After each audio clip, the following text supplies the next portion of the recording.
There, and welcome to Ask Daniel number 25, in which we have a bunch of questions to go over. I think the 4 emails and a couple of comments that we're going to look at. I think we're not going to go through get through all of the questions that we have at this point in time, but we'll get through them this week for sure.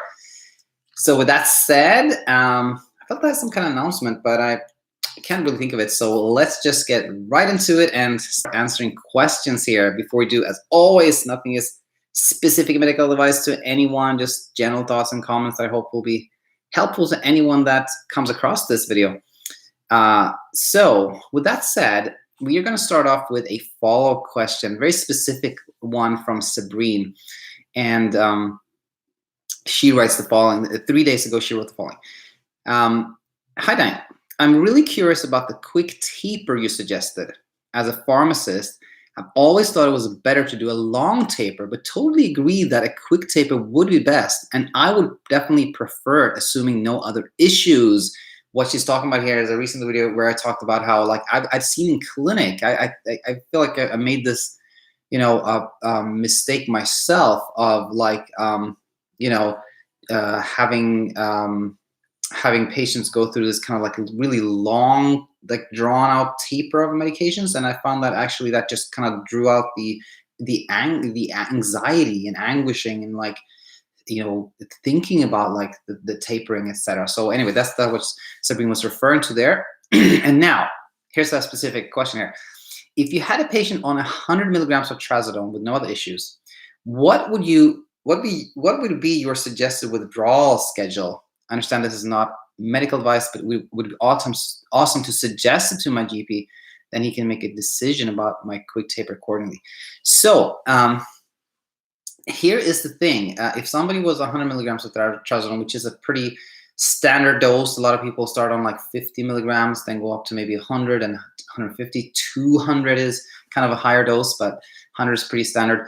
Now, my thinking here is, if I had like complete buy-in from a patient and they said, I'll do whatever you suggest that I do, I would really do something quick. Like, okay, let's do this. Go down to half, go down to 50 for 1 week, and then come off. I would do something like that. And by the way, there's no literature on this or studies or randomized studies or anything like that. But my recent thinking about this and experience, etc., have me felt like coming off medications quickly if you decide to do so is best. I really believe that. We'll talk more about medications in this episode, but that would be like a quick, like, go down to half and then come off within like a week. Half of 50 milligrams for 1 week and then come off it, something like that. And we'll talk about this more, but really the key, I believe, is when you want to come off medications is that it has to be a decision. It cannot be based on how you do. It can't be like, let's see what happens if I go down to this dose, because then you're just going to be self-monitoring and thinking about like, oh, should I go back? What if? And then you can never really come off it. So a little bit on that. Hope that helps, Sabrine. And any follow-up questions, please stay in touch and let us know how things go. That said, I'm really happy to share this success story with you, and I might actually do like a separate episode on this. But really thankful Heather for emailing me the other day, and this is what I wanted to say. I had this in my mind. Heather here decided to share what has been really helpful for her, what she learned a lot from, and that is so valuable, because I can talk until I'm blue in my face about like what it really works, was helpful, etc. But when it comes from somebody that has had a lot of trouble with sleep, as we'll see that Heather has had, that just makes it so much more credible and valuable, etc. So I want to thank Heather, and anyone out there that is doing better already, or if you a year and a half from today are doing really well, please let me know. Please share the story. That's super helpful. So that said, let's jump in here and read this email. Hi, Daniel. It came in 2 days ago, by the way. Hi, Daniel. Sorry that this is so long, but I'm super excited about how well CBTI has been working for me, exclamation mark. I've been listening pretty steadily to your podcast over the past few weeks, and I finished the last one today. I believe that I have a success story to share with you, and but that there's a lot of episodes out there. So, well done, Heather. And I've 2 or 3 other people have said the same. They kind of started with episode 1 and just went through it, and I think for a lot of people it's really good because it's like I repeat the same message over and over as we hear, and sometimes you just gotta hear it over and over. So, all right, my situation. I am in my 50s, recently retired from a stressful job, and I've suffered with insomnia for over 30 plus years. I just accepted that I was a poor sleeper, and other than trying every sleep hygiene strategy, I really didn't realize that there was anything I could do to improve my sleep. In January 2020, I watched a documentary on healthy living, and during the course of the show, the term sleep restriction was recommended for someone who was not sleeping well. I did some research on the internet, and I discovered CBTI. This led me to listening to Martin Reed's podcasts and then yours. I did a little reading and decided to give it a try. My ongoing goal is to develop better sleep habits and increase my sleep confidence. Fantastic goals, by the way. Fantastic goals. I don't want to. I want to continue reading, but I just had to comment on that. Like when somebody has a goal of like developing better sleep habits, feeling more refreshed, having more sleep confidence, that is fantastic. As opposed to somebody who's like, I want to sleep 7 hours and I want to wake up a maximum of 2 times. When you have that like a numeric goal that leads you to like self-monitoring, like more preoccupation, like checking how things are going, etc., giving sleep more attention, as opposed to having a goal of just feeling more confident about sleep, that takes you away from this kind of myopic, like examining, like checking, tweaking, etc. So that is really, really good goals.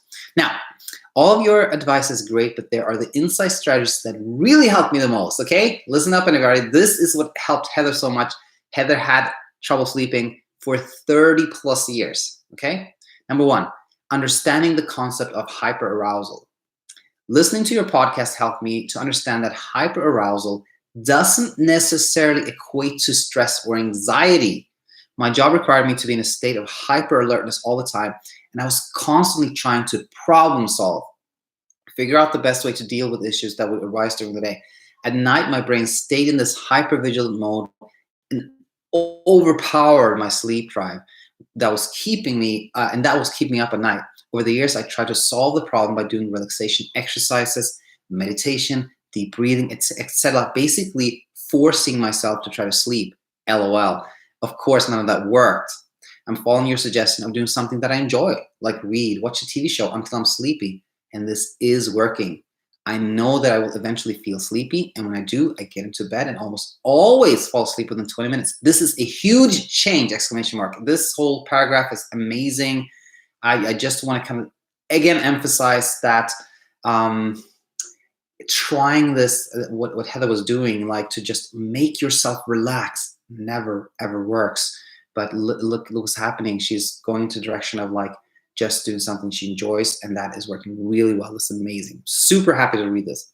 Number 2, understanding the difference between fatigue and sleepiness. For so many years, I would go to bed early as I was so exhausted, often fall asleep right away, but then wake up after 3 or 4 hours and be wide awake, or go to bed early and not be able to fall asleep. I realized that I was tired but wired, not sleepy. It was only after I started doing something relaxing that I enjoy, like reading or watching a show, that I was able to get into the sleepy state and be ready for sleep. Super important, something I don't think I talk about enough at all. Feeling tired, exhausted, burnt out, fatigued are not cues that you are, you should be sleeping. Your body wants to sleep. Your body kind of just wants to either relax or actually be more active. Both of them can work for fatigue, but it's not asking you for your sleep. And if you interpret your body's cues, being exhausted as sleepiness, what happened to Heather will happen. You're gonna feel sleep for a little bit and then wake up really alert because you weren't ready for sleep, or spend a lot of time just tossing and turning. Super, super important. Number 3, sleep restriction, of course. So after reading up on CBT, I decided to try sleep restriction. And for those of you new here, that just means spending less time in bed. It was tough at first, but I'm so glad that I persevered, exclamation mark. My first sleep window was 11 p.m. until 7, so what Heather was doing here was like uh, not sleeping outside of 11 p.m. until 7 a.m. It was tough at first because I would either have trouble falling asleep or fall asleep right away and wake up in the middle of the night completely wide awake. The hardest part was not napping during the day. Big one. After a couple of weeks, I settled into a pattern of sleeping 8 hours one night, followed by 5 hours the next. So after 3 weeks, I tightened up the sleep window from 11 to 6:30 a.m. So now she decided 7.5 hours only. Now I rarely wake up during the night, and if I do, I either stay in bed and relax, go right back to sleep. However, I feel wide awake. However, if I feel wide awake, I get out of bed and go to my lazy boy chair and read until I feel sleepy. In the past, before CBTI, I would be up reading for 2 to 3 hours in the middle of the night. But now I start to feel sleepy after 20 minutes, and then I'm able to go right back to sleep. I can't believe how much this technique has helped and how much better I feel. This is just getting better and better. It's amazing, Heather. I'm so happy, and thanks so much for sharing this. Number 4, questions about moving forward. I believe that the sleep restriction method has worked very well for me. I now have consolidated sleep of about 6.5 to 7.5 hours on a regular basis. However, in the 2 hours before I try to sleep, say from 9 to 11 p.m., I'm extremely exhausted and I can barely stay awake. If I'm reading or watching a show, I'm constantly dozing and starting to fall asleep. Most days it is challenging to stay awake until 11 p.m. Should I change this? I know that constant tweaking is not recommended, but I feel like I'm fighting what my body wants to do. Any suggestions moving forward? I definitely have one. And let's see. I think we can answer this one. There's a little bit more text here, but let's answer this question now and then go on. So I think this is really a helpful tip here. What you're describing here, Heather, is common that after a while of implementing bedtime restriction, people go like, I'm doing much better, but now I just struggle to make it up to 11 p.m., which is a good thing. That means that you're really not hyper aroused. Your body's actually wanting to sleep at that time, which is a good thing.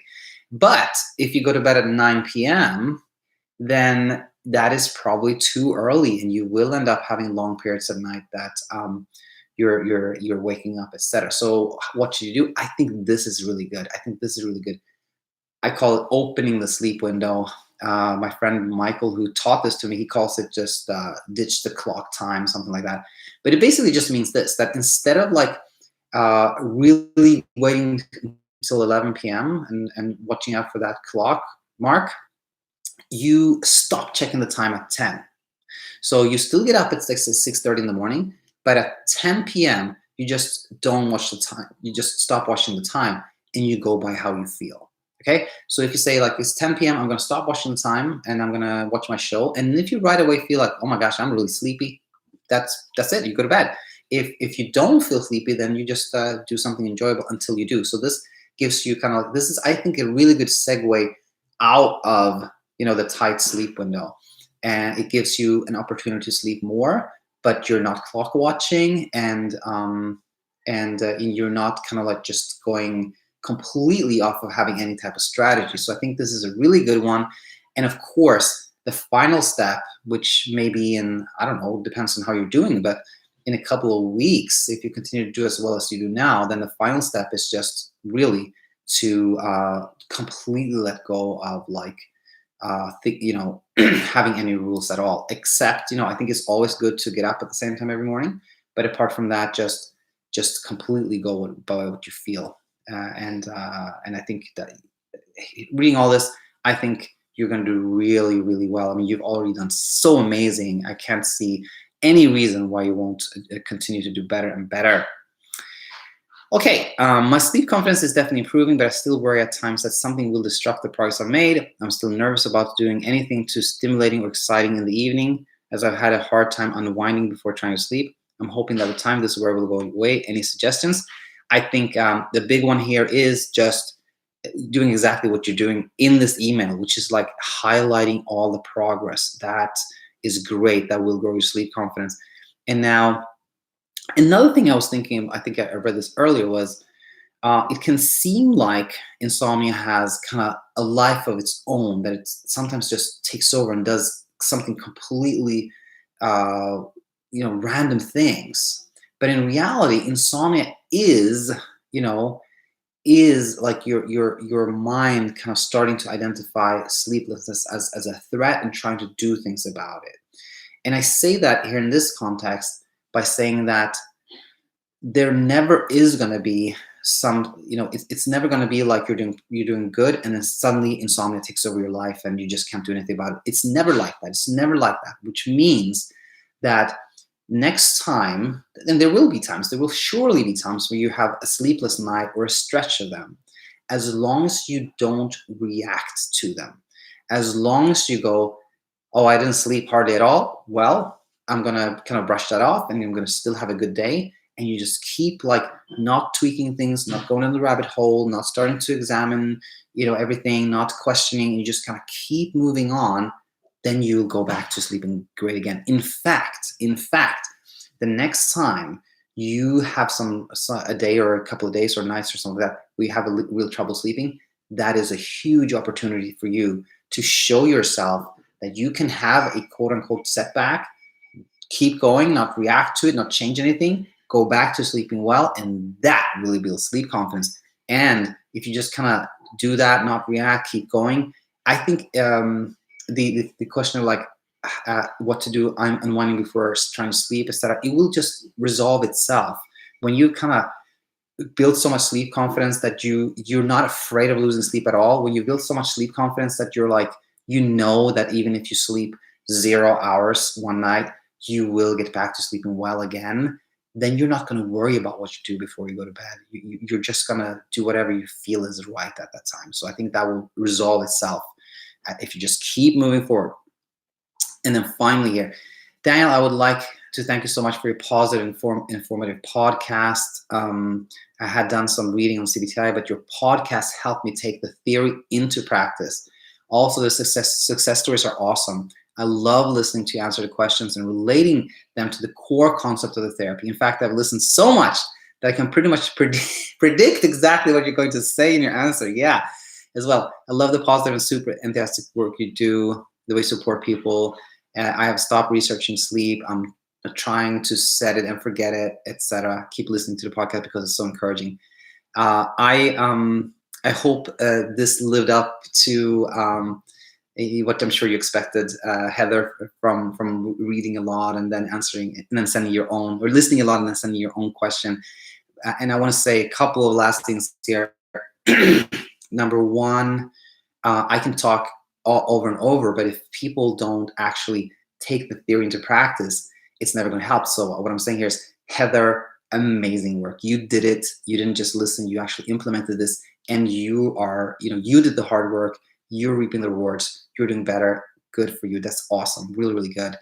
And I have just a final thing here. I listened a lot to someone named Gary Vaynerchuk, who's kind of in the entrepreneurial space, but talks about really applicable to everything. And I got to that point too after like about 6 months. I knew exactly what he was going to say, and that's when I stopped listening that time. But I think honestly that is really helpful, because if you heard me talk so much about sleep that you know what I'm going to say, that means you really understand insomnia. And I think that can be really, really helpful. So we'll leave this email from Heather. Thank you so much, Heather, again. And again, for the final time, anyone who has some success story to report, that is super helpful. So do not hesitate. Okay, cool. Let's see. When did this come in? This is a quick question, actually. So let's just jump right into this one. And this is from Alex from Talking Insomnia.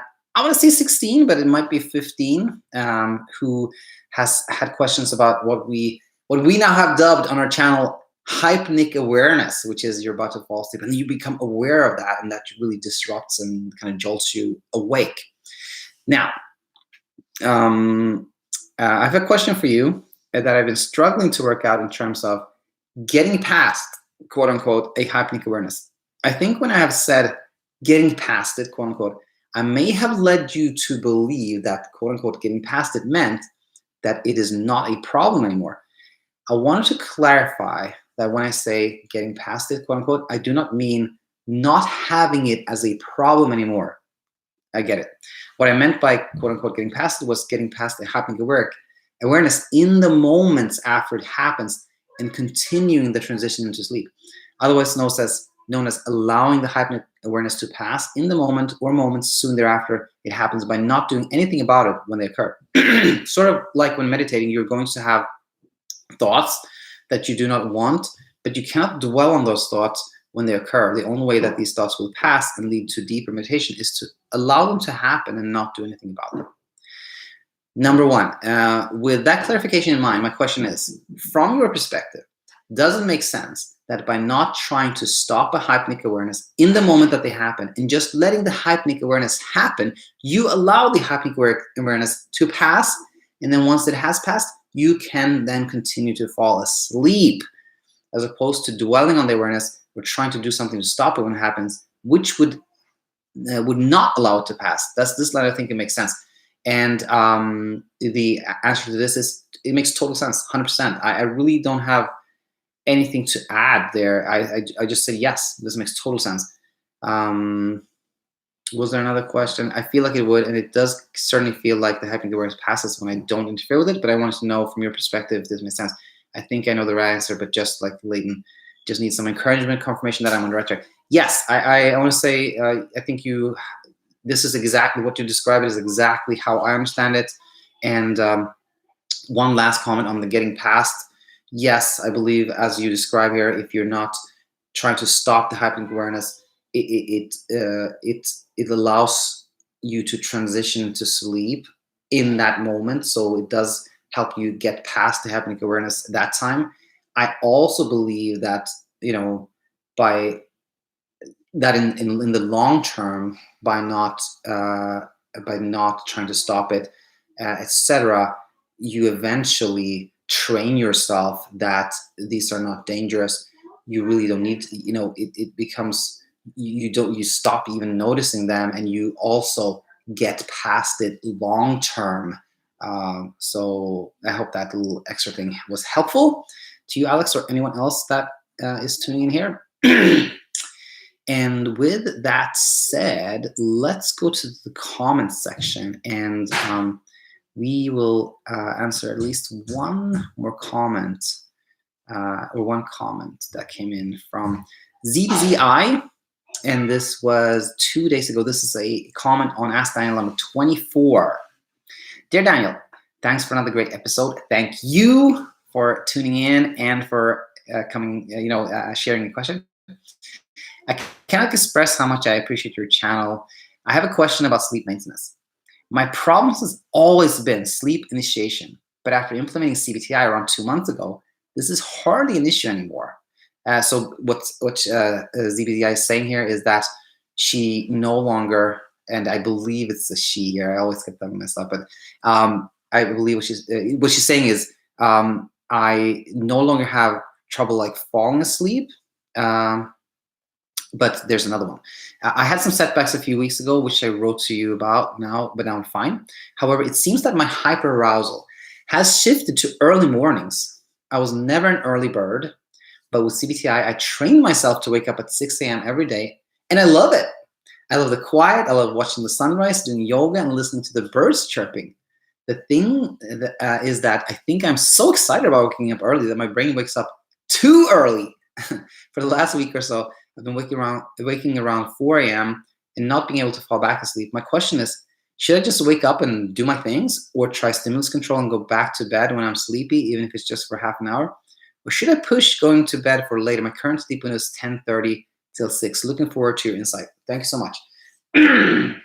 All right. Well, firstly, as I always like to point out, it's like the positives are so important, and ZBZI is doing an awesome job at pointing out positives. Like, I love the quiet. Actually, I love the mornings, etc. That is great. Many people would have been like, dang it, I woke up, I'm up early, I'm not an early bird, and look at it as negative. But there's so many ways to look at things, and having this time for yourself to enjoy, that's awesome. And just also expressing how things have gotten better is all that is great. Now, so what about these 4 a.m. awakenings? What to do? Okay. I want to say this is kind of a classic question of like, just having a complete acceptance approach and saying like, um, I wake up 4 a.m. now for a week, but I'm really not going to do anything about it, and just keep doing what I'm doing.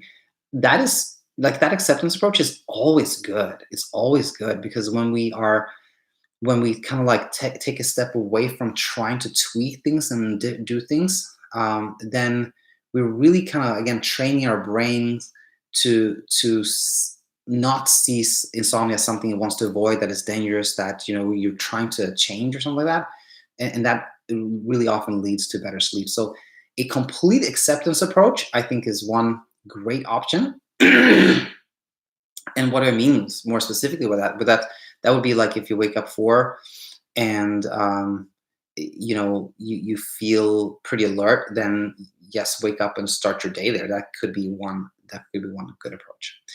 Now, number 2 here, I'm thinking, how do you know that it's 4? It's I often ask people that question, and of course, it's tempting to check what time it is, because it could be good news. It could be like it's literally 5 minutes before your alarm, and you feel like that's great. I slept the whole night, etc. That's often what people are looking for, but it can also backfire. It can also be like, okay, it's only 3:30. Ugh, that was a little bit early. It can disappoint you. You can start calculating, etc. So the second thing I'm thinking as I'm reading this comment is maybe consider not like making it a point of like not knowing what time it is. You know, that could really make you more relaxed, at least over time. Maybe not if you do it tomorrow or the day before, but after. But if you make it a habit of not checking the time, that could make you less stressed overnight. That in itself could be really helpful. And should I push going to bed later? I would really, I would feel that is one of those like tweak things that can go, that can make you pay more attention to how you sleep and monitor more, and kind of prolong the process of getting past insomnia. So I would probably not change that. But what I want to add here was I think a great strategy is to do this, to actually decide not to check what time it is, and then when you wake up in the middle of the night and you feel like wide awake, you feel like it's just not going to be like a brief, like you turn over and fall back asleep again, then do this one, like query yourself and see how you feel, and try to take this mental journey, like imagine something pleasant and something enjoyable. Just try to think of something nice, and if that comes easy to you, that means that you are not that hyper aroused. You're probably going to go back to sleep again, and then you can just stay in bed and like think of something pleasant, and you'll probably go back to sleep soon. If you try to do that, if you're like laying in bed and you're like thinking of something nice, but it just doesn't quote unquote do the trick. You keep thinking about like how you're somewhat frustrated, you're annoyed that you're in bed and you can't sleep, then it is time to like pick up a book or listen to a podcast or do anything that's enjoyable and doesn't show you what time it is. And then you can do that in bed. I personally don't think that's a problem at all. Or you could leave the bed and do that outside of bed and then go back when you feel sleepy. I think that is a great strategy. So I hope this helped. I felt that was a little bit all over the place there, but I hope this really helped. And thanks for all your comments and questions. And if you have a follow-up question, please come back with that, and just stay in touch and let us know how things are going. So with that said, we've been here for 29 minutes. Let's take a look at one more question. Let's take a look at one more question. And so that was from DBZI. And Lydell, by the way, thanks for your support. And let's do this one. This is from Colleen Stubby. And it came in 2 days ago. And this is a comment on cognitive behavioral therapy for insomnia, the deep dive, that episode. Is there help for me? Question mark. I've had insomnia for about 4 years, and about a year ago, I got pretty dependent on sleep aids. Last August, I went cold turkey off the meds. Since then, it's been up and down. I've had stretches of 8 hours, but mostly around 4 or 5, sometimes zero. This last week, I've not gotten more than 3 hours, and one night of zero. I'm exhausted. My skin hurts. I feel so nauseous all the time. My brain is so strong. And even last night, when I finally fell asleep at around 3, I could have slept as long as I wanted. My head woke me up at 6:05. It's like my brain says, nope, 3 hours is all you get. I just started with CBTI, with a CBTI coach and my sleep journal. I'm scared to do this, but I need help. I think I'm one of the people that think nothing will work for me. I have a holiday planned in 7 weeks. I'm already worried about how I will sleep. People just say, don't worry about it. You just make it worse. It's hard. Looking for any encouragement. Thanks. Found this so hopeful. Colleen, you definitely come to the right place. I firmly believe that every single human being, including you, can sleep really well, really well. There's some people who are kind of like natural, quote unquote, good sleepers who will oftentimes not have any trouble sleeping, and they sleep like 9 hours solid every night. And maybe you will, or maybe you are, or you're not one of those people. Maybe you are one of those people who are maybe has a more active mind, overall, more kind of like curious, and a person who's kind of never sits still, and that type of thing, which which will make you someone who may sleep a little bit less and have a little bit more easily woken up, etc. But that doesn't mean you should have insomnia. You could you can have you can totally, everyone including you can get to a point where you're not worried about sleep, where sleep is not a problem, where you don't think about sleep, where you just can enjoy your life totally. And on this kind of like the hope note here, I want to say this, that I've never ever come across anybody who has committed to CBTI and just never gave up that has not gone on to sleep better. Um, we can take an example from this channel, which is Vince. And when I bring up Vince as a success story, he might be like, "Really?" But it is. If you look through the past couple of months there, Vince, you can tell how in his first emails he was like super, like completely distraught, like super desperate, like grasping at straws. And now lately is like by no means like sleeping fantastic yet, but is like not worried anymore, not confused, not anxious. That's a huge step. And I'm bringing up Vince because he's a classic example of somebody who just kept working, who never gave up, who stayed the course, did the work, etc. And and when I say do the work, by the way, it's kind of like, it's interesting because all the work is about like not you know not falling for the temptation to start like reading up about sleep and tweaking and changing things and chasing sleep. It's all about keeping yourself away from that. So I just, all I said so far, Colleen, was just really to convey to you that everyone can sleep well. Nobody needs to worry about sleep. 100%. I 100% stand by that. So that said, I think that what I read out as the most challenging part at this stage for you, Colleen, is you said this. I just started with a CBTI coach in my sleep journal. I'm scared to do this, but I need help. I'm scared to do this. That's the part where my spidey senses goes like, that is the challenge here. It is when someone is just not willing to kind of lose any sleep at all, when somebody's just like, sleep is so important to me, I just cannot have another sleepless night, it cannot happen.